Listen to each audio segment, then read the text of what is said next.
today's video, I'm going to show you exactly how you can successfully close clients on sales calls. I hired a coach for $6,000 to teach me these sales strategies, so I'm really excited to package everything he taught me into one video that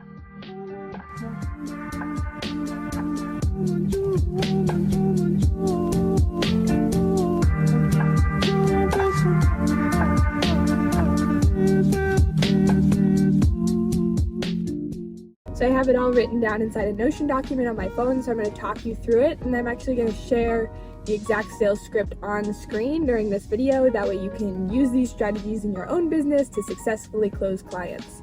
So the first thing you want to do is you want to take control of the call immediately when the potential client gets on the call. So you want to give them permission to follow you, and you want to lead them, because when people are being led, they feel more permission to step in there submissive, and then they're more likely to want to work with you if they feel that you're a leader and you're confident as well as competent. So the first thing you're going to do when they get on the call is ask, is this still a good time for you? This is the micro yes theory, which will enable them to say, yes, it's still a good time for me, and it puts them in a positive mindset right off the start of the call.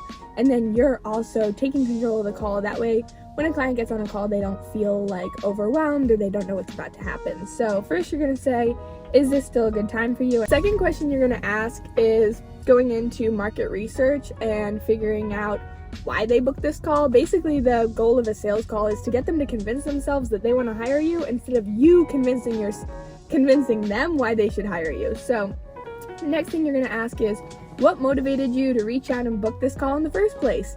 And they'll tell you exactly why they want to hire you and why they're excited to get on this call with you, instead of you trying to convince them that, like, glad to have you on this call, like, I'm excited that you're ready to improve your marketing, like, because that might not be the reason they got on the call. The next thing you're going to say is you tell them, and I run my whole sales call on the concept of total transparency, tell them that you only work with people you know you can help. So what I say is, I want to work with people I know I can help. So before we move forward, I need to make sure I can actually help you. Does that sound fair? On this call, I'm going to ask you a bunch of questions to learn more about where you're at and where you want to get to. So I just talk them through it, and usually they're going to be like, yeah, that sounds perfect. And then they feel good going into the call because they know exactly what's going to happen. The next thing you're going to do for the sales call process is you're going to walk them through state A and state B. So that is really the secret that I use to close so many clients into my online coaching business, is state A and state B, and I'm about to explain what those two states are and how you can walk your potential client through it. So state A is figuring out, where is this client currently in their life and in their business. So what you're going to do is you're going to ask them, what do you feel like you struggle most with when it comes to insert what you help people do? What I ask is, what do you feel like you struggle most with when it comes to your social media marketing? And then people tell me exactly what they need help with. And then the next step is going deeper into what they're struggling with. That way you can get a better understanding of if you are the right person to help them. So then I say, how long have you been struggling with XYZ? Then I ask them, what is preventing you from being successful now? That way they really paint the idea of like what tools they're lacking or what skill sets they're lacking. That way you can figure out if you're the right person to help them. Then I ask them, what have you tried in the past? This really helps the client to visualize like all the things they've tried in the past without your help, and why they need your help and why they need to hire you. The last question I ask is, why hasn't that worked for you? That way you really understand what they're struggling with and how you could potentially help them as a coach or as a service providing entrepreneur. Now that we've finished painting exactly where the client is for state A, what you need to go into now is state B. And basically you're figuring out where that client wants to get to. That way you can successfully figure out if you're the right coach or consultant to help that person get there. So now I'm asking future painting questions such as, what are you hoping to gain from nailing your blank strategy? So I always say, what are you hoping to gain from nailing out your social media strategy? And then the client will tell you exactly what they want to achieve by working with you. Going into the next question I ask, I say, what would your ideal life or ideal situation be, and where do you want to get yourself to? So then the client starts to visualize exactly where they could get if they hire you as the person that helps them get there. You really want to paint the vision of exactly how you could help them. That way they can visualize working with you, and then they'll want to hire you by the end of this call. Then you want to follow up with, why is that? Anytime a client gives you a response, it's really great to just follow up with why is that, to go a little bit deeper, because usually on sales calls, people will give you the blanket reason. They're like, oh, I feel like I need to post on social media. Why is that? Because I need to increase my income. And then ask again, why is that? Because I want to support my family. And then you'll get the actual reason why they want to hire you. It never has to do with the first thing they tell you. Usually it has to do with something deeper. So I always recommend following up. The last question to paint state B for where they want to get to is, if all the problems you were having now were solved, what would that look like? And then they'll start to visualize all the things that they're struggling with and what it would look like if they no longer struggled with those things, and if they had the tools, resources, and knowledge to get to that future vision. And this will help them really realize that you're the right person to help them get there. So that concludes state B. And what's really important for painting state A and state B for the client is really looking at you talk as minimal as possible for the first 40 minutes of an hour call. Like, barely talk at all, let them speak, let them tell you everything, because that will let you make an informed decision as a coach or consultant to close them or not. Because I'm very selective with the clients I work with, and if I don't think someone's the right fit to hire me, I tell them right on the call as soon as possible. The second a client tells me something that I realize is not in my skill set, I will tell them, get them off the sales call, give them some helpful information, and we leave both positive, because I'm there to be totally transparent about the type of people I help and how I help them. The next section of a sales call that I find extremely important, and this helps me close a ton of clients on calls, is pulling to the present moment. So asking the client, why now? Why do you want to do this today? Why do you want to make this happen now? Because a lot of times people will think you're the right person to hire, but then they'll put it off and they'll tell you, you know what, I want to do this in 3 weeks from now. But you want to close the client today, because obviously if they book this call with you, they're wanting to take action sooner rather than later. So ask them why now.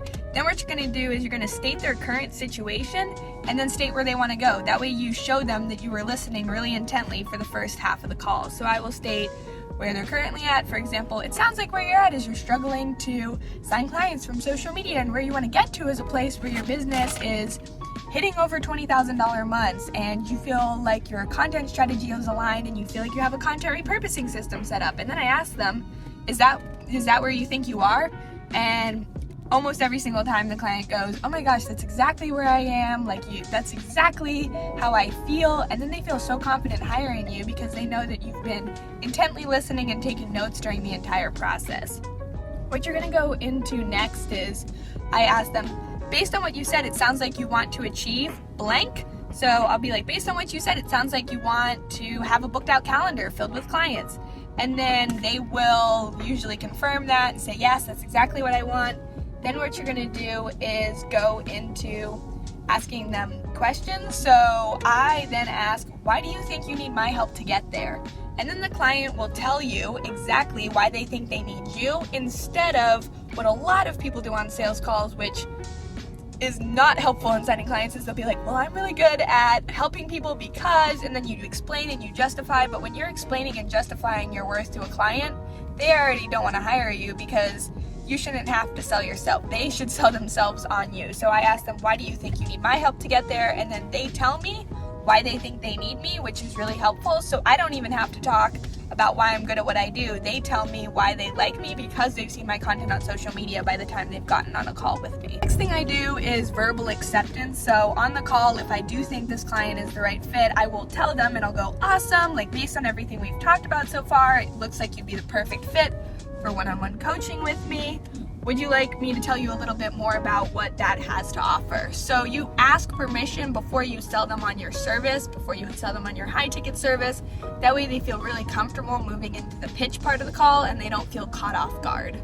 After they give you the verbal yes to pitch them on the service, what I say is, I help business owners create amazing social media content. That way you can increase your revenue. Basically, insert your I help statement here and insert your target client and what you help them achieve.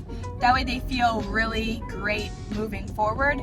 Then what I do is I explain the features of the program I am selling. So for me, I'm selling a group coaching program or one-on-one coaching on sales calls. So what I'll do is I explain everything in as much detail as possible, because I'm not into the bro marketing techniques of close every single person that comes on a call with you. I'm not interested in that. I'm interested in closing aligned clients that are going to love working with me.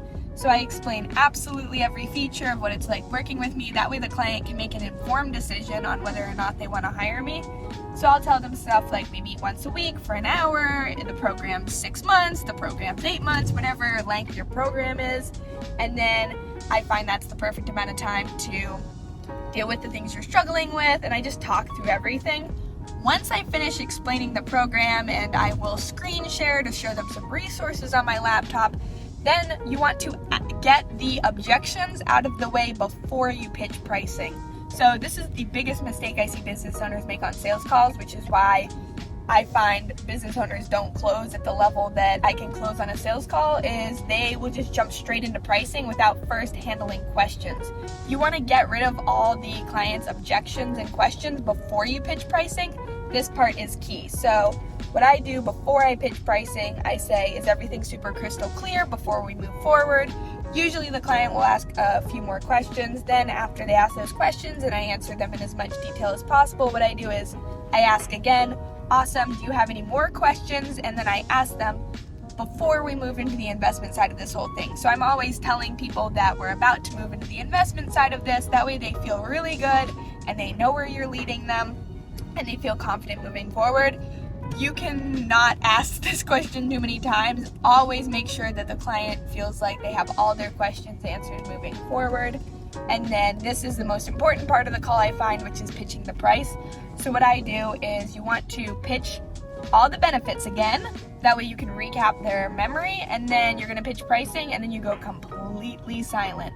So what I do is I restate all the features. So my group coaching program is 6 months. You're going to achieve XYZ. You have access to message me. You get XYZ. You get the spreadsheet. You get all these resources. And the price is $10,000. And then what you're going to want to do is you hold silence. After you say how much your program costs at $10,000, $30,000, $1,000, $200, whatever it is you're selling, you want to hold as much silence as possible, because the first person that speaks loses. So you want to make sure that they're speaking first and you're not justifying why your service is worth $10,000. Usually what they'll do is they'll pause, and it will be about 20 seconds of silence on the phone call right now. It's going to feel a little bit uncomfortable for you if you've never taken a lot of sales calls, but that's totally okay. Then the client will usually say like, great, that sounds great. How do I move forward? And what I like doing is I just drop the payment link in the chat on the Zoom call. They pay in full. I onboard them into the program, and I explain on the call that as soon as you pay, you'll get access to XYZ. And in my business, as soon as payment comes through, it's automated. That way they instantly get access to everything, which is pretty great. So that's exactly how I close so many clients on sales calls and how I pour clients into my business off of social media. I hope this sales call training was helpful. And if you want more content around self-improvement strategies to help you increase your income in your business, subscribe to my YouTube channel and I would be more than happy to help you out.